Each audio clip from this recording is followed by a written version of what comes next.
Buenos días. Como es habitual, un viernes de cada mes tenemos nuestra presentación de nuestro destacado economista, don Ángel Cabrera, respecto a la realidad nacional. Y en este momento siempre están pasando cosas, digamos, y la verdad que hay ciertos elementos importantes que han pasado entre la última presentación y esta. Y básicamente yo diría el tema más de fondo, que también vamos a hablar algo de eso, puede ser el impacto del retiro del 10% de los fondos de pensiones, que es una noticia que pasó justamente desde la última presentación a esta. Entonces, la idea es hoy día poder conversar qué pasa en el mundo, qué pasa en Chile, qué ha pasado con estas últimas medidas, siempre hay cosas novedosas, y acá Ángel nos va a ir contando justamente de esto y vamos a poder interrumpirlo para las preguntas que sean necesarias. Muchas gracias. Ángel, por favor. Gracias, Javier.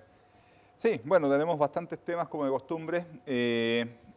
Voy a hablarles en esta ocasión, en primer lugar, respecto a cuál fue el impacto de la pandemia en nuestra economía. Ya tenemos los datos del segundo trimestre y nos permiten cuantificar con bastante precisión cuál fue el efecto de las medidas de contención para hacer frente a la enfermedad provocado en nuestra economía.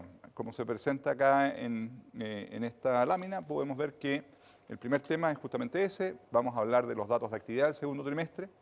Vamos a hablar acerca de cuáles han sido los sectores más afectados, con un énfasis en dos de ellos, y el impacto sobre el mercado laboral. En la segunda parte vamos a entrar a un tema que es un poco más especulativo. Les voy a hablar acerca de qué es lo que viene. ¿Qué es lo que podemos esperar para el segundo semestre de este año y para el 2021? En ese sentido, hay cuatro factores fundamentales que van a determinar la evolución de nuestra economía. En primer lugar, qué es lo que está pasando en el ámbito de la economía internacional, los factores externos. Luego, cuál es la evolución de la situación de la pandemia en nuestro país, los factores sanitarios y el proceso de desconfinamiento. Como decía Javier, el tercer tema es el impacto del 10% sobre la actividad económica y finalmente el impacto de las medidas fiscales en el proceso de reactivación. Partamos entonces con cuál fue el efecto de la pandemia sobre nuestra economía en la primera mitad del año, especialmente en el segundo trimestre, que es donde se sintió con toda su intensidad. Los datos que nos entregó esta semana el Banco Central nos muestran que la actividad económica en Chile sufrió una contracción de un 14,1% en relación al segundo trimestre del año pasado. Esta es la caída más profunda que ha tenido nuestra economía desde el año 1982. En el gráfico de la derecha, ustedes pueden ver los factores que incidieron en esta caída de un 14,1%. El que tuvo una mayor incidencia negativa fue el consumo. Explica una contracción de 14 puntos porcentuales. Luego viene la inversión, la formación bruta de capital fijo, que es el segmento rojo que aparece ahí abajo, corresponde a una contribución negativa de un 3,2%. El consumo del sector público también se vio afectado, generando un impacto negativo de 1,8 puntos. Estos efectos negativos fueron compensados parcialmente por una contribución positiva de 5,2 puntos proveniente de las exportaciones netas. Estas exportaciones netas corresponden a la diferencia entre nuestras exportaciones y las importaciones. Desgraciadamente, no es que hayan crecido las exportaciones, lo que ocurrió es que las importaciones cayeron más que las exportaciones y eso generó una mejoría en nuestra balanza comercial, pero las exportaciones también cayeron. Acá vemos qué es lo que pasó con el consumo y con la inversión. Como se desprende de la lámina anterior, el consumo sufrió una muy fuerte caída, una contracción anual de un 22,4%. En el gráfico que está abajo a la izquierda, vemos que todos los componentes del consumo sufrieron caídas importantes, liderados por un retroceso, no alcanzo a ver bien, de más de un 33% en el consumo de bienes durables. Ahí tenemos, por ejemplo, automóviles, electrodomésticos y todo lo que es tecnología. Esos son los componentes que más cayeron. Eso mitigó el impacto sobre nuestra economía, porque todos esos productos, la gran mayoría de esos bienes son bienes importados y por lo tanto el impacto sobre la actividad nacional se vio reducido. En el gráfico de la derecha vemos el impacto de la crisis sobre la inversión, una contracción de un 15,1%.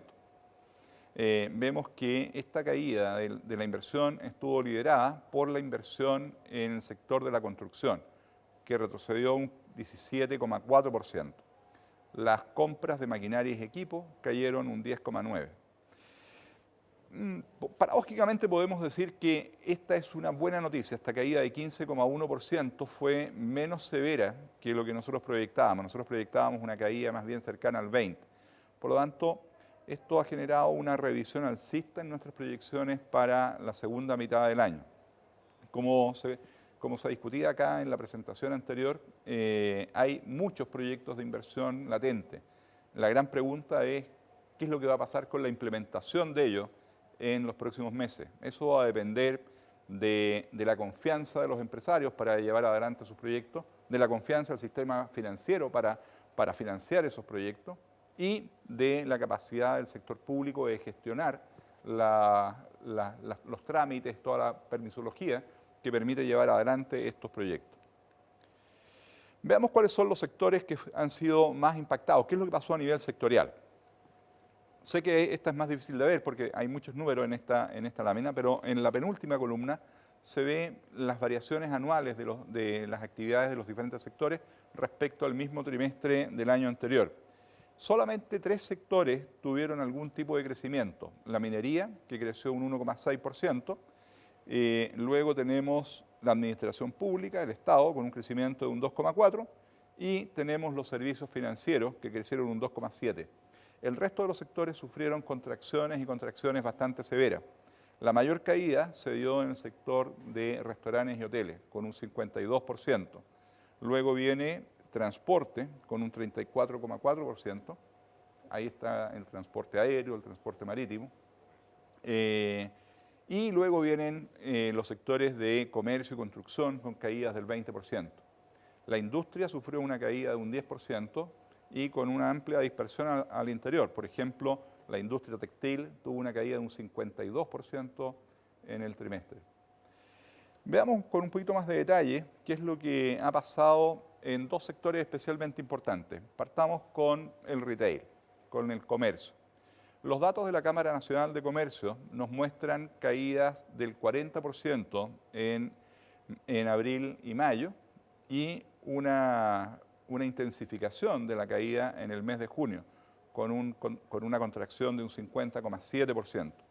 En el gráfico de la derecha se puede observar qué es lo que pasó con los subsectores del comercio. Si dejamos fuera lo que es supermercados tradicional, todo el resto de los subsectores del comercio tuvieron caídas superiores al 50%, llegando hasta un 92% en el caso de las ventas de calzado. En gran medida, estas caídas de la actividad comercial están asociadas a que un altísimo porcentaje de los locales están prácticamente cerrados. De hecho, el índice de capacidad utilizada, la encuesta de capacidad utilizada que ha comenzado a publicar la Cámara Nacional de Comercio, nos dice que en mayo y junio el sector ha estado operando a un 30% de su capacidad. El 53,5% de las empresas del sector han estado operando al 20% o menos de su capacidad. Un 29,5% de las empresas del sector estuvieron completamente cerradas durante el mes de junio. Y la situación era incluso levemente peor en el mes de mayo. Entonces, el impacto ha sido realmente grave. De hecho, en el gráfico que está a la derecha y abajo, ahí vemos un 26%, corresponde a las empresas que señalaban que tenían una expectativa de supervivencia de 1 o 2 meses, dadas las condiciones que estaban viviendo en el momento de la encuesta.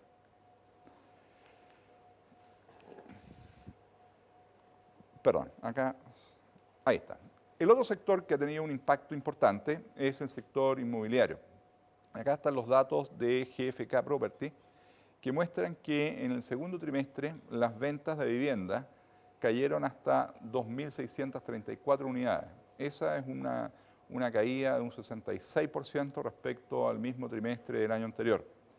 En contraste, el stock de viviendas disponibles a la venta subió a 46.817, que es lo más alto que hemos visto y está cerca de los máximos históricos que se produjeron en 2008-2009. Esto genera un fuerte incremento en los indicadores de demora de venta. La demora de ventas para el mercado completo subió hasta 56 meses, en el caso de los departamentos se elevó hasta 63,8 meses y en el caso de las casas 26,8. En todos los casos se trata de máximo histórico, lo que nos dicen que el sector inmobiliario va a requerir un periodo de tiempo bastante largo para volver a algo parecido a lo que podríamos llamar una normalidad. Los datos respecto a edificación y inicio de nuevos proyectos reflejan justamente esta situación, la caída en la demanda y la saturación por el lado de la oferta. Los datos de permisos de edificación muestran una caída de 65,1% en el mes de abril, mientras que el inicio de obra, que venía cayendo sistemáticamente durante todo el año pasado, que es la línea verde que ustedes pueden ver ahí abajo, continuó profundizando esa caída, la línea naranja que aparece abajo, llegando a solamente 7 proyectos iniciados durante el mes de julio. Acá están las proyecciones actualizadas que presentó la Cámara hace un par de semanas, donde corrigió a la baja la inversión sectorial proyectada para el año, desde un menos 10,4%, creo que esa proyección era de marzo, y esta nos muestra una caída de un 11,9%, con fuertes caídas en vivienda privada y también en inversión en infraestructura productiva. Entonces, tenemos caídas muy profundas. ¿Cuál ha sido el impacto en el mercado laboral producto de esta crisis? Los datos del INE nos muestran que la tasa de desempleo se incrementó hasta un 11,2% en el trimestre móvil terminado en junio. Esta es la tasa más alta que hemos visto en los últimos 16 años. Sin embargo, como les comentaba en la reunión anterior, la tasa de desempleo en este caso subestima la magnitud de la crisis, porque lo que realmente ha ocurrido es una masiva destrucción de empleo. El gráfico de la izquierda nos muestra la caída del número de personas ocupadas. En los últimos 4 meses, con datos conocidos, se ha producido una destrucción de 1.873.000 puestos de trabajo. De ese 1.870.000, solamente 270.000 personas aparecen clasificadas como desempleadas y están contabilizadas en ese 12,2%. ¿Qué pasa con el otro 1.600.000 personas? Aparecen clasificadas como personas que abandonaron la fuerza de trabajo porque en las semanas previas a la encuesta no estuvieron buscando activamente empleo. Sin embargo, los mismos datos del INE nos dicen que más de 1.200.000 de esas personas estarían dispuestas a reincorporarse rápidamente a la fuerza laboral si es que las condiciones fueran apropiadas. Entendiendo por eso, primero, que no estén sometidos a cuarentena y puedan salir de su casa. Entonces, la situación del mercado laboral es bastante más grave que lo que nos muestra la tasa de desempleo tradicional. De hecho, el propio INE calcula una tasa de desempleo que incorpora justamente estas personas inactivas, pero que están potencialmente activas y que se podrían reincorporar en los próximos meses. Esa tasa de desempleo corresponde a lo que nos muestra la línea celeste que ustedes pueden ver en ese gráfico y, de acuerdo a estas cifras del INE, esa tasa de desempleo ampliada llega hasta un 29,8%. Son más parecidas a las tasas que estamos viendo de la Universidad Católica y la Universidad de Chile, digamos, de desempleo. ¿Ya? Sí. Son más en ese orden de magnitud. Claro, correcto. Claro, y acá lo importante también es darse cuenta que a lo mejor la mejor forma de medirlo, de hecho nosotros nos damos cuenta acá en la Cámara, que la mejor forma de medirlo tiene que ver hoy día con la generación o destrucción de empleo, más que la tasa de desempleo justamente, porque no es un número que esté dando una buena señal, digamos, el número. Sí, justamente bueno, por la forma de cálculo. Efectivamente, David Bravo de la Católica, él está enfatizando ese punto y yo creo que él tiene toda la razón. Efectivamente, hoy día, para ver cuál es la verdadera magnitud de esta crisis sobre el mercado laboral, hay que mirar lo que está pasando con el empleo, Claro, más que la tasa de desempleo. Claro, sí. Lógico, sí.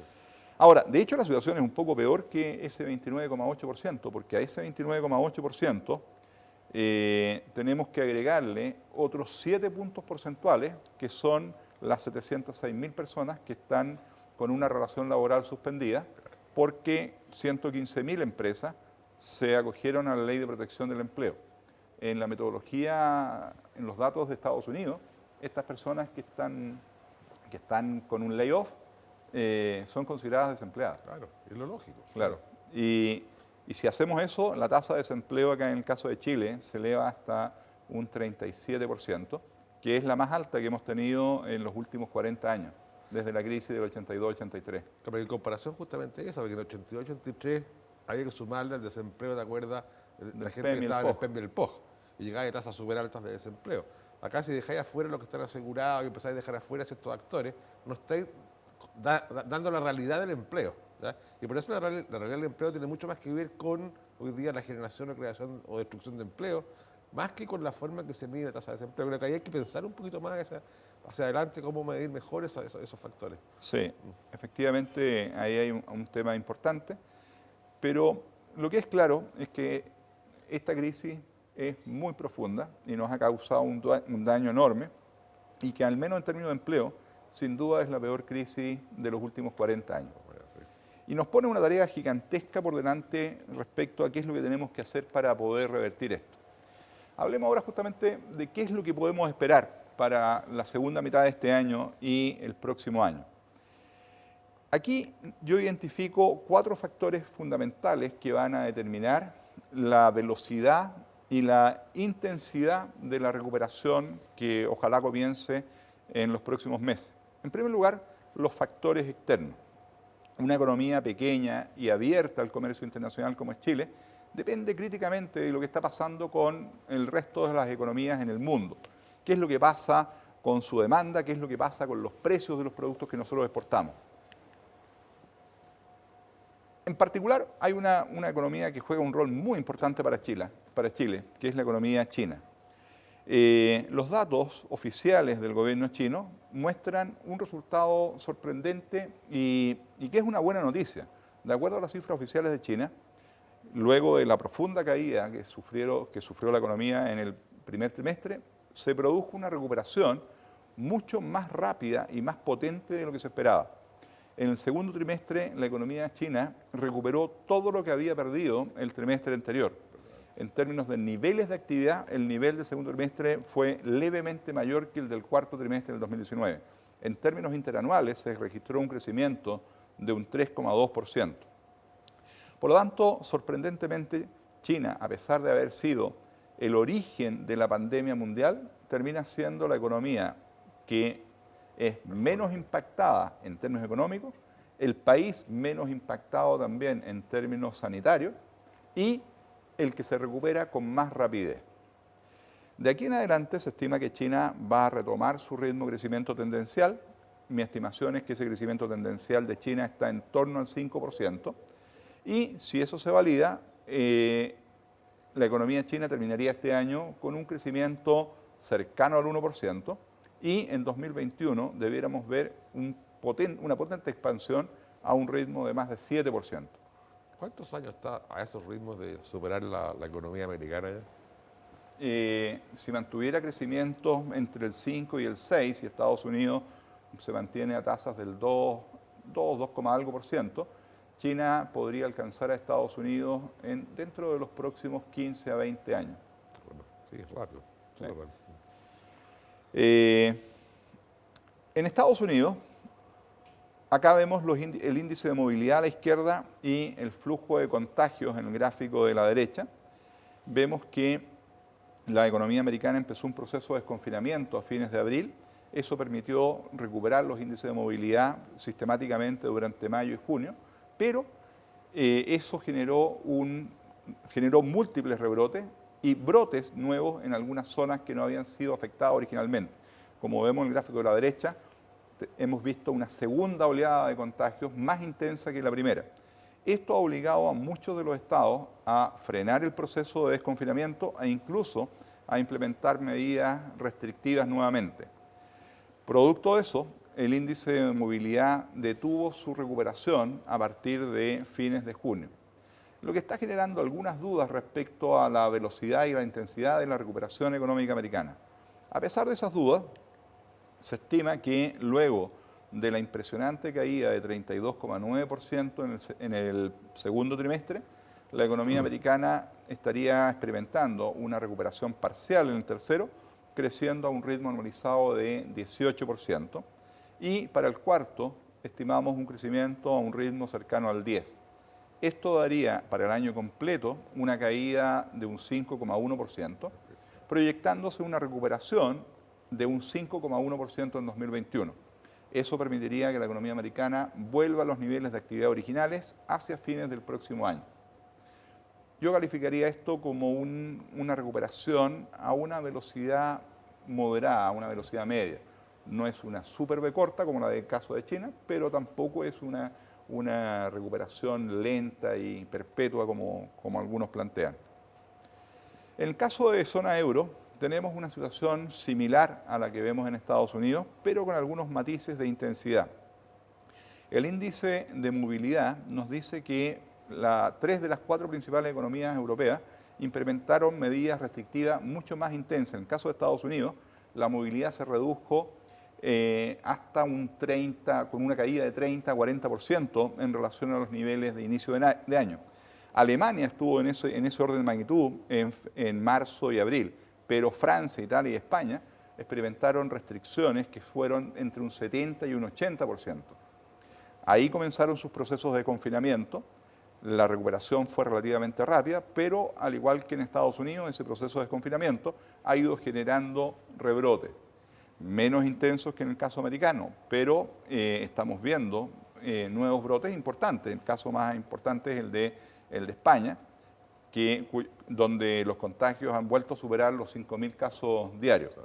Y en respuesta a ello, las autoridades españolas y las autoridades del resto de los países de Europa han ido implementando nuevamente medidas restrictivas, generando una desaceleración en el avance de los índices de movilidad y en el caso de España prácticamente un estancamiento del avance que veníamos observando. España corresponde ahí a la línea verde. Bueno,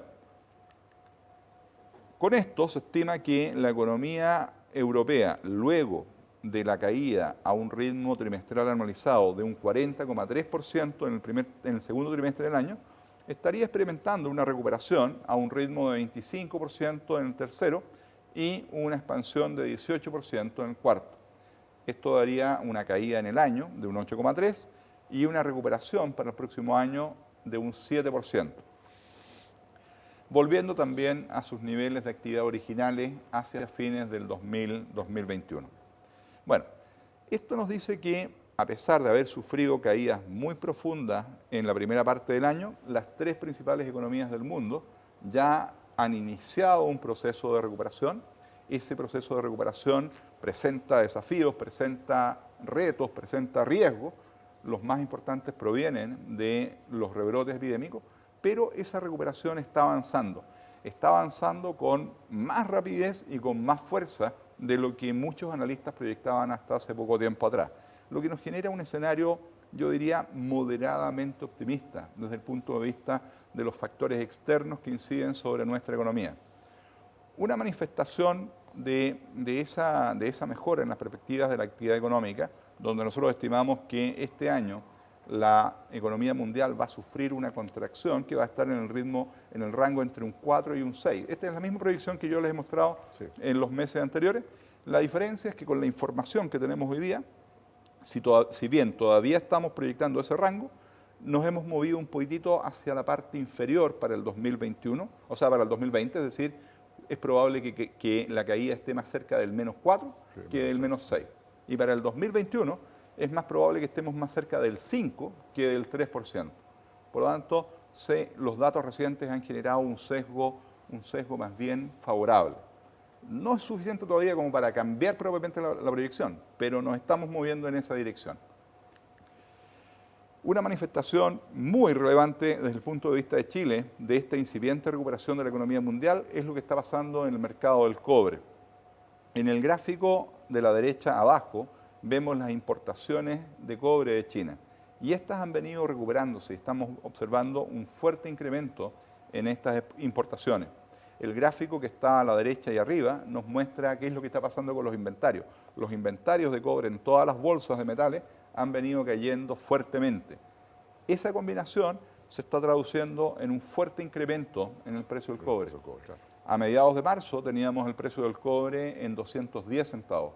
En las últimas 3 semanas se ha estado moviendo en torno a los 290 llegando incluso a superar los 300 centavos antes de ayer. Esta es una gran noticia. Cada centavo de precio de cobre promedio anual representa cerca de 125 millones de dólares adicionales en exportación y unos 30 a 40 millones en recaudación fiscal.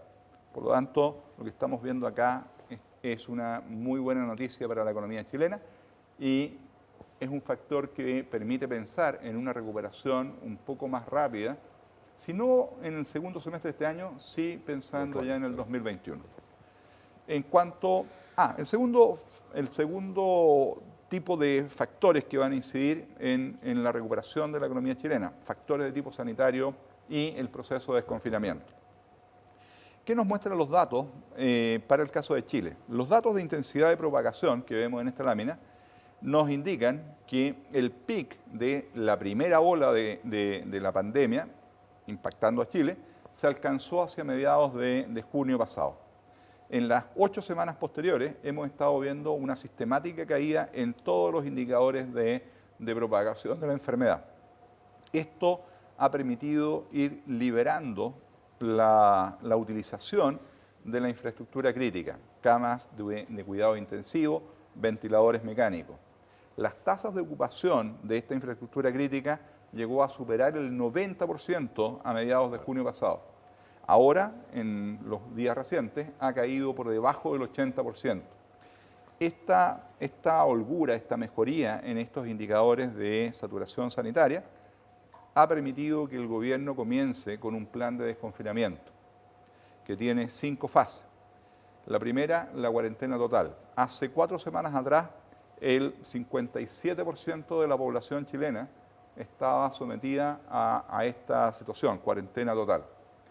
Con el inicio del proceso de desconfinamiento que ha permitido que una gran cantidad de comunas de la región metropolitana y algunas de regiones se muevan de la fase 1 hacia la fase 2, esa tasa el porcentaje de la población afecta a cuarentena bajó desde 47 a 43, 44%.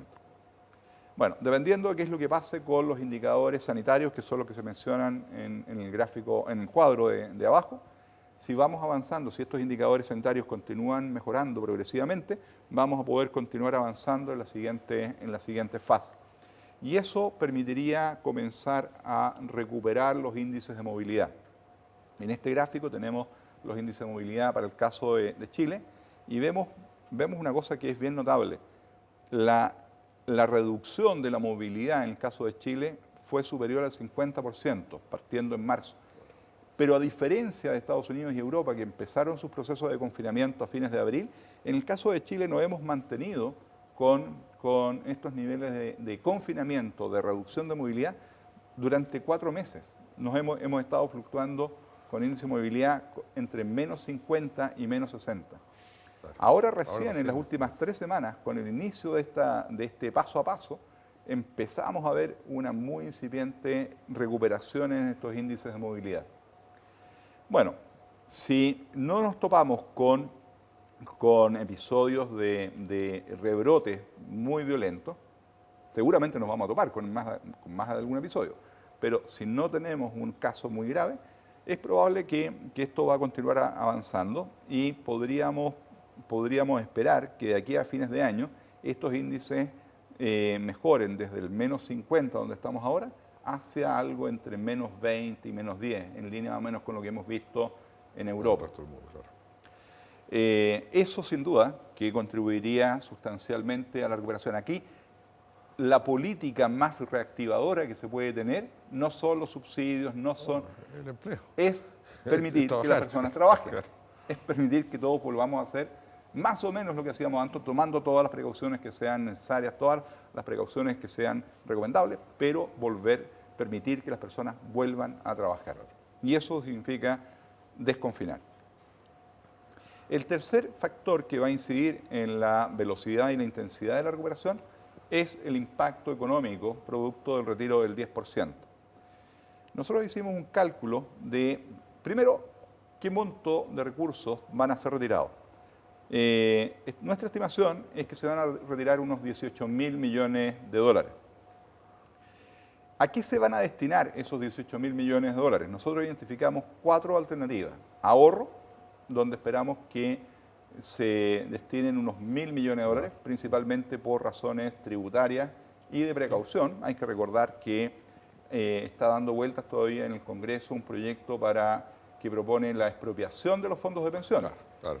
Tiene pocas probabilidades de prosperar, pero luego de lo que pasó justamente con este proyecto del 10%, no podemos decir que la probabilidad sea cero. Entonces hay un porcentaje de personas que están retirando su plata básicamente por razones tributarias y razones de precaución y que van a destinarla al ahorro. Pago de deuda, unos 4.000 millones de dólares. Esto va a mejorar la situación de las carteras, de la banca, de las casas comerciales y de las financieras automotrices. De hecho, ahí ya se ha notado un impacto importante en ese sentido. Y el resto, los otros 13.000 millones, nuestra estimación es que se van a destinar a consumo. Claro, ciertamente. Unos 9.500 millones a consumo de bienes básicos y unos 3.600 millones a consumo de bienes durables, automóvil, electrodoméstico, tecnología. Esos 13.000 millones que se destinarían a consumo corresponden a un 5,7% del Producto Interno Bruto. De eso, 2,4 puntos irían a bienes importados y 3,3 puntos a bienes producidos acá en Chile, bienes nacionales. O sea, te aumenta el consumo y te baja las exportaciones netas. Eso Claro, efectivamente. Y vamos a tener entonces un impacto positivo en el PIB del orden de 3 puntos, 3,3 puntos es nuestra estimación. Claro, pero el consumo siempre ha sido el determinante del PIB hoy día en Chile. O sea, el que más afecta al PIB es el consumo. Sí, claro, como veíamos en una de las primeras Y láminas. si tú te das a consumo una cantidad tan importante de dinero en el corto plazo, obviamente acá el impacto es importante en el consumo. El ahorro, va a haber ahorro, y comparto contigo que existe ahora. De hecho, ha habido cierta información de que los fondos mutuos, otras cosas han crecido, digamos, puntualmente producto de esto. Pero claramente la mayoría que tú estás hablando es consumo, la mayoría de esto es consumo directo, la avena, digamos. Así es. Bueno, de hecho han habido algunas imágenes inquietantes de gente abarrotando, saliendo con 2 o 3 televisores. Es inquietante si lo miras, o sea, si lo miras desde el punto de vista privado, a lo mejor, la verdad, no es inquietante para los que importan televisores, digamos, no es inquietante para otra parte de la economía que importa sus bienes durables, digamos. Entonces creo que al final no es todo comida en la vida, hay otros elementos que son también importantes para muchas familias y hay que creerle un poco a las personas. Claro, sobre todo en esta época de confinamiento, en la que la gente Obvio. también necesita alguna distracción, alguna recreación. Ahora, lo que sí es inquietante es que si bien estos 18.000 millones van a generar un efecto reactivador relevante para la economía, del orden de poco más de 3 puntos del PIB, esto es a costa de un deterioro de las pensiones futuras. Llevamos mucho tiempo hablando acerca del tema de pensiones porque las pensiones son bajas. Clarísimamente, este retiro va a empeorar la situación de las pensiones futuras. Al punto que yo creo que simplemente hace inviable pensar que el Estado se va a poder desligar de este retiro de los 18.000 millones.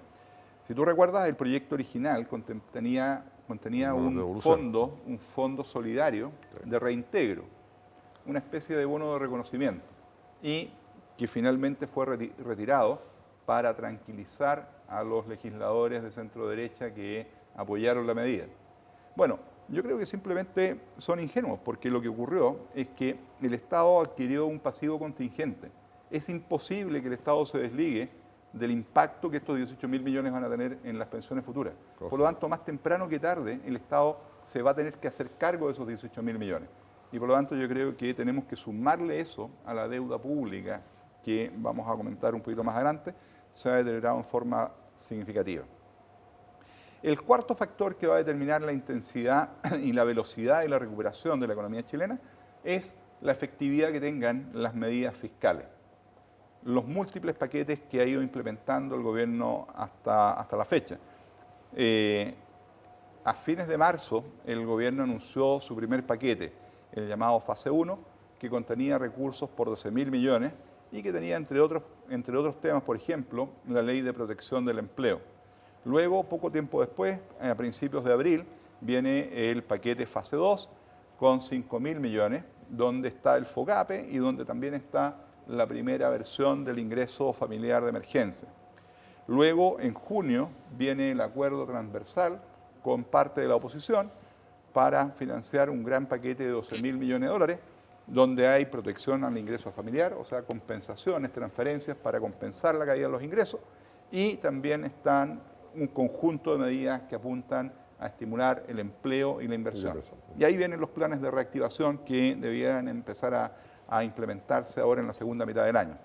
Luego, en julio, tuvimos el plan de apoyo a la clase media, 1.250 millones de dólares, donde estaba, por ejemplo, el bono de 500.000 pesos para sectores con ingresos entre 400.000 y 1.500.000, creo.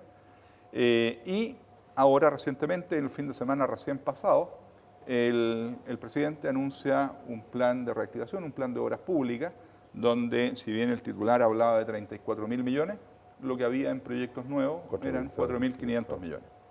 Bueno, todo esto suma un gigantesco paquete de 35.000 millones de dólares. ¿Ese es el gasto efectivo directo fiscal? Porque si le agregáis después todos los beneficios tributarios, los atrasos tributarios, otras cosas, ¿están contenidas acá o son aparte? No, están metidas ahí y por eso que hace muy difícil saber exactamente cuánto es gasto duro y puro y cuántos son desplazamientos de ingresos claro. en el tiempo. Tampoco sabemos exactamente cuál es el timing de implementación de aquellos programas que son gasto puro y duro. Bueno.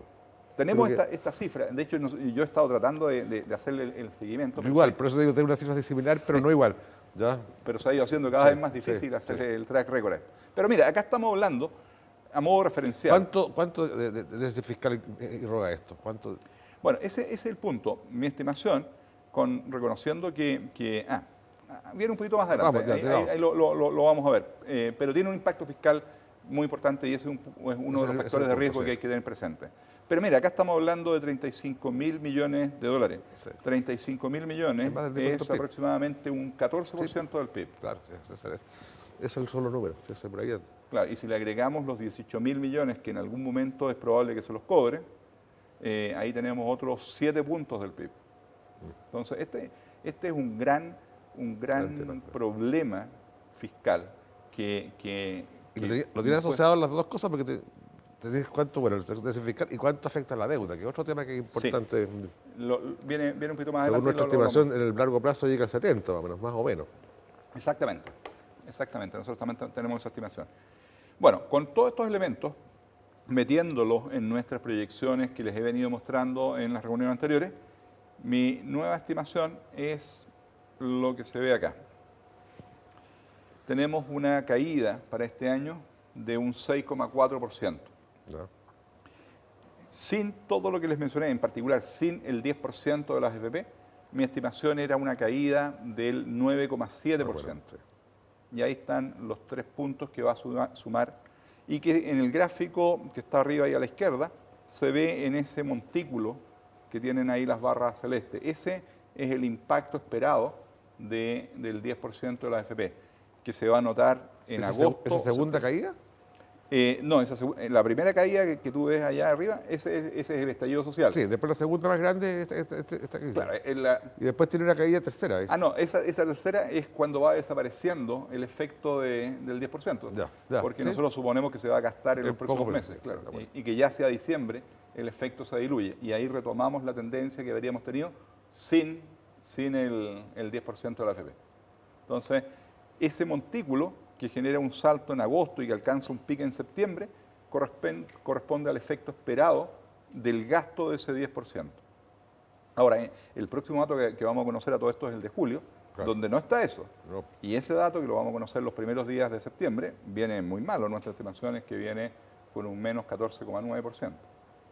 Ahora, esto no incorpora ningún elemento de crisis social, digamos, No, muy buen punto. Efectivamente, como se menciona ahí en el punteo abajo, nosotros creemos que muy probablemente va a haber un reinicio de las movilizaciones, probablemente en el cuarto trimestre, específicamente el 18 tenemos elecciones, tenemos plebiscito y después tenemos otro año de elecciones. Ese sí.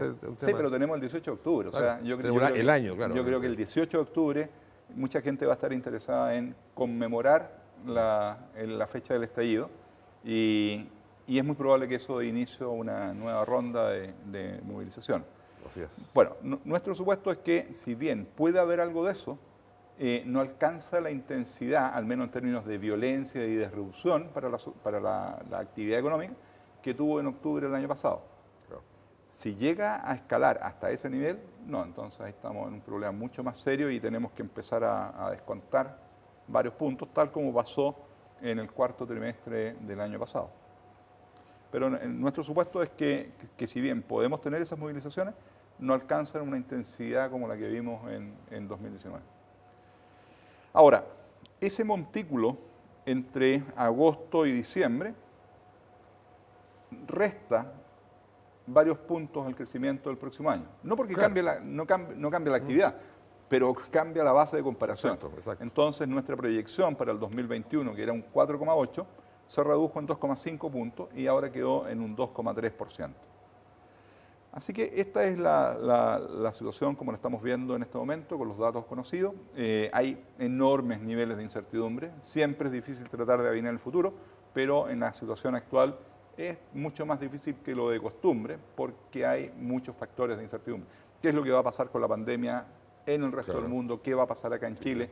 ¿Cuál va a ser el impacto y la reacción de las expectativas de los empresarios?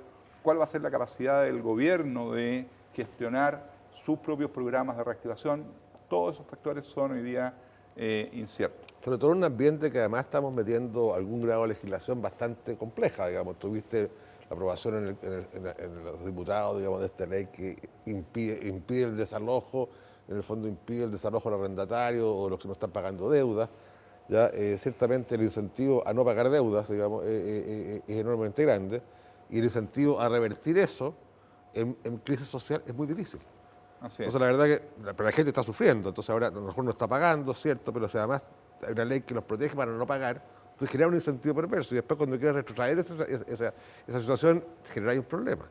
O sea, yo creo que por eso a mí me preocupan estas proyecciones cuando en medio de la pandemia por un lado y de una crisis estás generando medidas populistas que van en contra de la crisis puntualmente, finalmente. ¿Ya? Que eso me tiene... Claro, que la agravan y no agravan la profundizan. crisis, claro, Sí, claro. sí. Bueno, efectivamente, por eso que, mira, justamente los dos factores de riesgo que yo destaco acá son, en primer tema, el tema que tú me habías preguntado antes, el tema de la situación fiscal, Sí. y en segundo lugar, el tema, el marco político, la inestabilidad política y en todas sus derivadas. Voy a mencionar enseguida eso. Veamos primero lo que habías preguntado tú antes. ¿Cuál es el efecto esperado sobre el déficit? Con todo lo difícil que es en este momento hacerle seguimiento a las cifras fiscales, mi estimación es que vamos a estar en torno al 10% de déficit fiscal este año, que es por muy lejos el mayor déficit que ha tenido Chile desde el año 1974. Suponiendo que el gobierno puede hacer algún esfuerzo en su último año en el poder, podríamos tener el inicio de un proceso de reducción de déficit. Y suponiendo que el gobierno que asuma en marzo del 2022 es un gobierno responsable fiscalmente, podríamos plantear una reducción gradual como la que se ve en este gráfico. ¿Cuál es la meta de equilibrio que estás usando acá? 2. Dos. Pero 2, para llegar allá necesitamos un montón de años, a menos que tengamos un golpe de suerte y el precio del cobre Sí, se nos claro. vaya a 400. Pero hay hartos supuestos ahí en cuanto a la responsabilidad política y económica para los próximos hartos años. Sí, bueno, en particular por eso decía, suponiendo que el gobierno que asuma en marzo del 2022 es un gobierno fiscalmente responsable, podemos postular una gradual reducción de ese déficit. Pero es difícil porque ¿cómo tú reduces un déficit? Tú lo reduces generando más ingresos y para generar más Claro. ingresos o la economía crece más y hay más impuestos o tú cobras más impuestos. Pero en Chile Pues si cobran impuestos genera menos ingresos también. generas menos ingresos, Claro, genera al final. un efecto negativo. Y en Chile las tasas de impuestos ya son muy altas. La tasa de impuesto corporativa es del 27% y está por arriba del promedio de la OCDE. Nos hace menos competitivos. Las tasas de impuestos marginales en el global complementario están en el 40%. Entonces es difícil aumentar la carga tributaria. Yo creo que lo que hay que hacer es disminuir la carga tributaria para generar más actividad. Bueno, eso es lo que pensamos algunos, pero somos una minoría. Eso te lo puedo asegurar. Entonces, no es fácil lograr esa reducción del déficit. Ahora, la implicancia de esos déficits fiscales es un aumento en la deuda. Y tal como tú mencionabas, efectivamente cuando uno proyecta esto, da como resultado que nos vamos a niveles de endeudamiento superiores al 70% del PIB. Y eso es una situación O complicada. sea, y eso te afecta a tu crecimiento posterior porque tienes que pagar deuda, además. Claro, Tienes que pagar los intereses. esto implica que tenemos que las tasas de interés que nos va a cobrar el resto del mundo van a ser más altas. Claro. Y además que el tipo de cambio real va a ser más alto en el mediano y largo plazo. O sea, al gasto fiscal normal, gasto gobierno normal, tienes que agregarle una tasa de interés de pago de deuda, que te va a disminuir el gasto potencial, digamos, para la economía. Claro, la capacidad de gasto. La capacidad de gasto se disminuye un montón. Sí. Afortunadamente estamos viviendo un mundo de tasas de interés bajas. Sí. Eso alivia un poco el Sí. problema, pero Por no lo elimina. lo cual te hace que a lo mejor lo más probable, lo más razonable hubiera sido que tú te endeudes lo más posible ahora, porque lo más probable es que esa tasa de interés empeore un poco más. Claro, O sea, esa contingencia. como estrategia tú deberías haberte endeudado antes que haber gastado probablemente tu plata, a lo mejor porque tenías frente a tasas muy buenas, digamos, y que después para empeorar de todas maneras. Sí, pero ahora, si es que aumentamos fuertemente el endeudamiento en el corto plazo, eso nos genera un deterioro más rápido de los indicadores de deuda, nos baja la clasificación de riesgo. De hecho, ya nos han bajado la clasificación de riesgo hace 2 años atrás, las 3 clasificadoras nos recortaron y casi con seguridad ahora en los próximos años. De hecho, yo diría que ahora en el segundo semestre es muy probable que más de alguna de estas clasificadoras nos va a recortar un nivel en nuestra clasificación. Entonces, con implicancias de esto, si tenemos un gobierno ultra responsable de lo fiscal, el que asuma en marzo del 2022, tenemos un ajuste fiscal.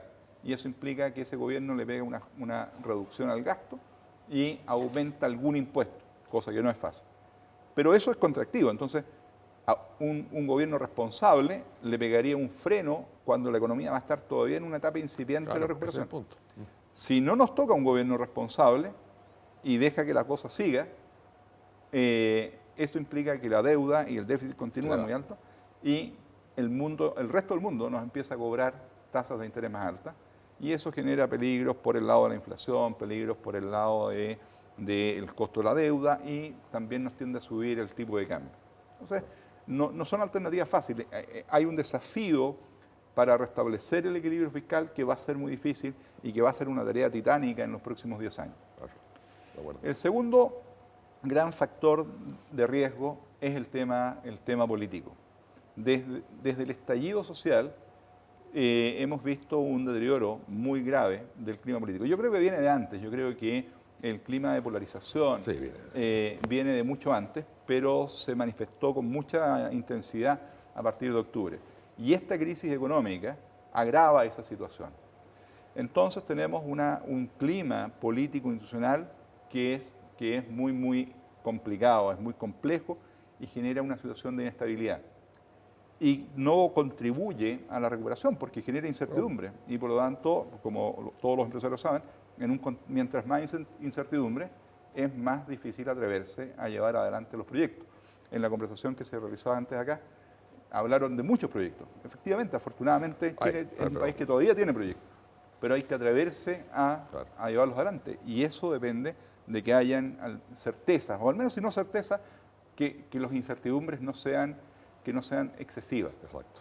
Entonces, este es otro tema que hay que mirarlo con mucho cuidado. El clima político en Chile se ha deteriorado gravemente. Que justamente lo te iba a preguntar, porque dado lo que estábamos antes viendo, la reactivación económica depende mucho de un impulso de inversión que haga ya sea el sector público inicialmente, pero mayoritariamente el sector privado. Porque finalmente la inversión privada es mucho más relevante en la economía que la inversión pública. Entonces, sí, 2/3. 2/3, 1/3, lo que tú quieras. Y justamente ante esta situación de incertidumbre política, ¿ya?, se hace más cuesta arriba el tema de la inversión, ¿ya?, sobre todo privado. O sea, el privado mira a largo plazo, mira a plazo y mira mira certeza, digamos, mira que las cosas ocurran, digamos. Y cuando ves un riesgo muy grande político detrás, tú te trancas un poco. Yo me recuerdo perfectamente cómo cayó la actividad, el inicio de obras, en el caso nuestro, cuando fue la crisis social. Cayó un 80% inmediatamente, un 80% cayó. Y de ahí no ha subido más, hasta el día de hoy con la crisis de la pandemia, pero la caída fue principalmente por una expectativa económica, una expectativa social y económica que estaba viendo que no era un momento para invertir por los cambios que van a venir, lo que sea. Entonces yo creo que la reactivación en un entorno de cambios en que tú quieres hacer que el privado invierta muchas lucas para reactivar la economía en un periodo que va a cambiar la constitución, van a cambiar el gobierno, van a cambiar un montón de cosas, lo veo súper complejo yo ahí. Sí, yo coincido, es complicado. Eh, hay una pregunta que es difícil de responder a priori. Cada uno puede tener su opinión, porque aquí es un tema de metinca, qué o no. Sí, lógico. Pero, ¿cuál va a ser el efecto del inicio del proceso constituyente, suponiendo que el 25 de octubre gana la opción apruebo? El inicio de ese proceso va a ser un catalizador que va a reducir la tensión y va a generar un clima de conversación constructivo y respetuoso que va a reducir la tensión del sistema político, o al contrario, va a exacerbar la polarización, las visiones contrapuestas, y va a generar un clima más belicoso. Eso va a ser clave, va a ser clave, y eso va a determinar en gran medida la velocidad de la recuperación. Y hay un tema que a mí me preocupa muchísimo, que lo puse acá. Una de las dimensiones de esta crisis política es la violencia en la Araucanía. Hace ya años que en la Araucanía hemos estado viendo terrorismo. Hoy día yo creo que tenemos algo que es peor, tenemos una guerrilla. Hoy día ya hay una situación de guerrilla en la Araucanía. Y tenemos a un mundo político que está realmente, por decirlo, algo complicado. Está ajeno al tema, esa es la realidad. Sí, a mí, por ejemplo, no puedo dejar de mencionar algo que encuentro extremadamente grave. Que un gobierno tenga que negociar con un criminal, pero de la peor calaña, como es Celestino Córdoba, un asesino que quemó vivos a 2 ancianos, y que el gobierno tenga que negociar condiciones favorables para esa persona. Increíble eso. Es una cosa que a mí me genera inquietud, me genera, de hecho, me genera rabia. Lógico, comparto contigo. Bien, eso era lo... Bueno, dado el tiempo también, y que hemos consultado entre medios, yo creo que vamos a terminar hasta acá. O sea, quizás algunos temas importantes, comentarios, digamos. El plan de reactivación que lo tocamos, yo creo que es un tremendo tema, lo vimos en la presentación anterior, digamos, y creo que es un tremendo tema que tiene que venir hacia adelante. Y ese plan de reactivación va a ser muy dependiente de lo que esté pasando. Yo insisto que uno puede tirar muchos números, hemos tirado muchos números, muy interesantes, cómo puede reactivarse la economía, pero la realidad es que eso va a depender mucho de la situación política como esté en cada momento, ya sea previo al plebiscito, posterior al plebiscito, cuando tengamos la idea sobre el cambio constituyente. O sea, todas estas cosas van a ir afectando de alguna forma la misma reactivación, sobre todo por el lado privado, por las expectativas que hay en el futuro. Y creo que ese es un tema que es así nomás. Nadie tiene la bola de cristal hoy día, yo insisto, puede ser fantástico, como que no, digamos, la verdad que no sabemos, pero claramente es un efecto que vamos a tener que ir mirando, digamos. Ya, yo creo que eso para mí es importante, los equilibrios fiscales son tremendamente relevantes, creo que ahí tenemos un temazo como país, o sea, llegar al más del 10% de déficit fiscal es una cosa no vista. Me recuerda cuando discutíamos las economías europeas, digamos, ¿ya? Me recuerda eso, ¿ya? Y que no he visto en Chile, digamos. ¿Te acuerdas cuando la discutíamos antes que pasaba en Europa y acá en Chile estábamos súper bien, digamos, allá pasaba eso? Creo que esos son temas que hoy día son relevantes, digamos. Déjame ver que acá me está mandando una pregunta. A ver. Me parece confusa esto. A ver, buenos días. Hoy se me han resuelto lo que te comenté en el correo. A ver, de todas maneras me parece confusa la estadística de oferta del cuadro de GFK. A mí también. Considera como oferta el inventario que no es representativo de la oferta, diferencia entre flujo y stock. Ya, yo creo que acá, en el gráfico que tú pusiste, es verdad, efectivamente, cuando mostraste la oferta disponible... Hay mucho proyecto en blanco, me imagino. Sí, pero a ver, yo creo que hay números que son distintos. En el caso nuestro, por ejemplo, las estimaciones de oferta es que la oferta existente, producto de la entrada de nuevos proyectos y la salida de proyectos, es que efectivamente a partir del año 2018 se pega una caída importante. ¿Ya? Y recién ahora estos últimos meses, ha empezado a repuntar un poquito la oferta. Pero todavía ha caído respecto al 2018 una cifra importante. Eso es el gráfico que tenemos nosotros llevando históricamente la oferta. Yo sé que todos estos gráficos de oferta tienen algunas variaciones. Pueden haber diferencias. Pueden haber diferencias como se mide. Pero ciertamente para nosotros la oferta cayó principalmente por el tema de los precios de los terrenos, todas esas cosas, ahí empezó a haber un problema re complejo desde el punto de vista de generación de oferta, y se empezó a notar. ¿Ya? Y ahora, recién ahora, en la última crisis, se ha repuntado un poquito la oferta, que son proyectos en blanco, que no son proyectos en construcción, sino que entraron a la venta, a la oferta, entró una cantidad importante de proyectos en blanco, En blanco. que son básicamente de S19.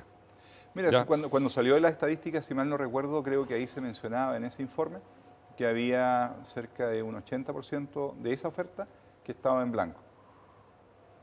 Claro.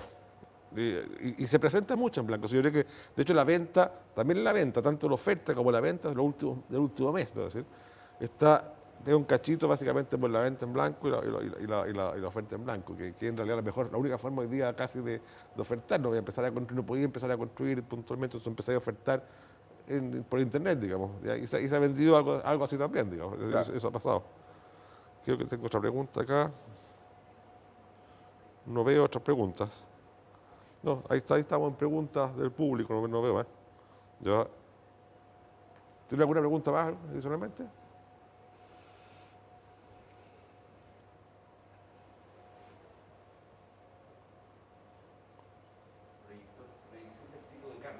Ah, sí.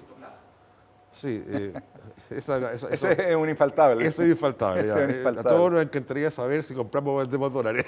Ya, así que por favor, hagan una proyección de tipo de cambio. Mira, el modelo que yo les menciono casi todas las veces respecto al tipo de cambio nos da que en la medida que la recuperación de la economía mundial continúe avanzando, debiéramos continuar viendo una tendencia decreciente en el valor de equilibrio estructural, Claro. moviéndose hacia niveles de 740, 750 a fines de año. Por lo tanto, esa es como la tendencia fundamental. Ahora, sobre esa tendencia van a haber dos grandes fuentes, de las muchas que uno no es difícil adivinar, pero dos que son más o menos conocidas. Uno, la venta de dólares que va a seguir haciendo el Ministerio de Hacienda. Claro. Desde la última semana de julio, el Ministerio de Hacienda dejó de vender dólares. Pero Ahí, sabemos que tiene claro. que... Claro, y ahí se ve una Claro, subida. claro. Pero sabemos que más temprano que tarde, el Ministerio de Hacienda va a tener que retomar esa venta.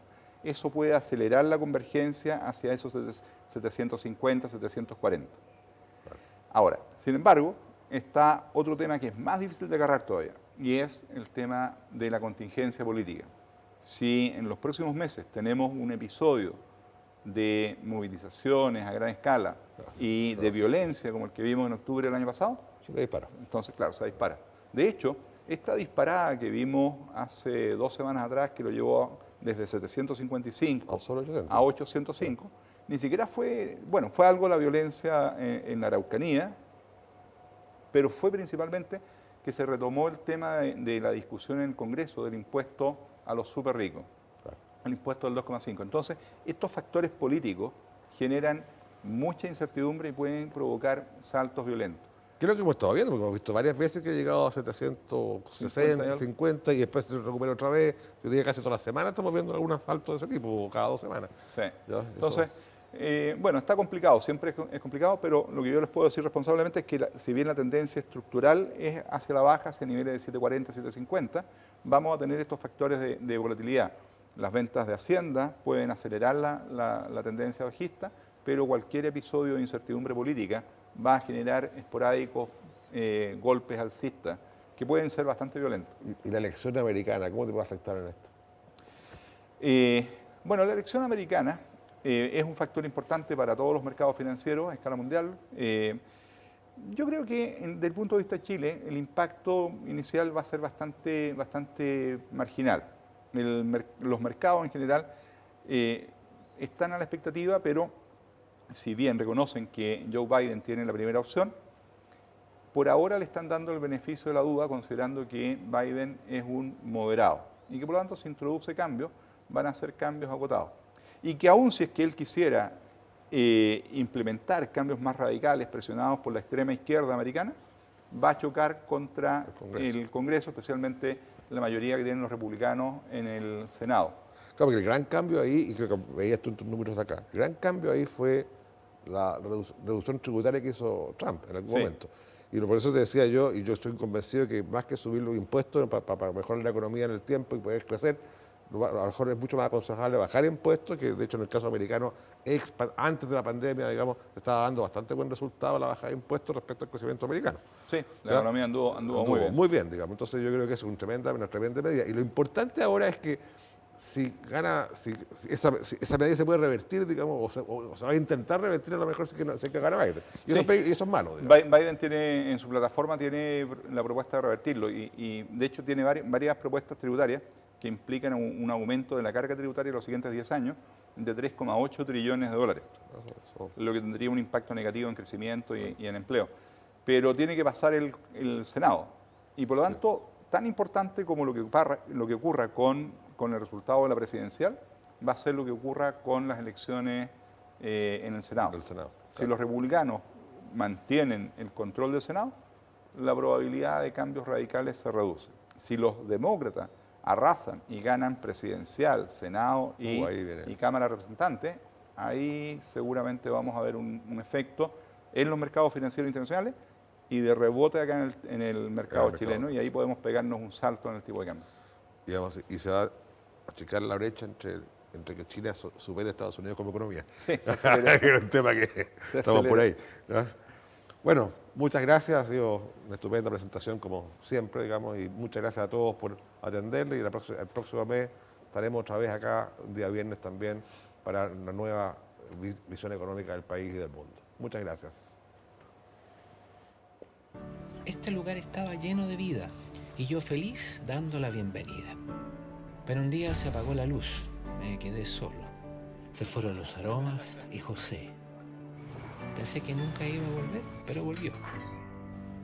Ahora todos se veían diferentes, no había abrazos. Y ahí me di cuenta, esta vuelta sería distinta, pero mejor. Porque solo juntos lo damos vuelta. Los constructores tenemos un protocolo para cuidarnos y queremos compartirlo para que todos abramos seguros. Cámara Chilena de la Construcción. La solución es obra de todos.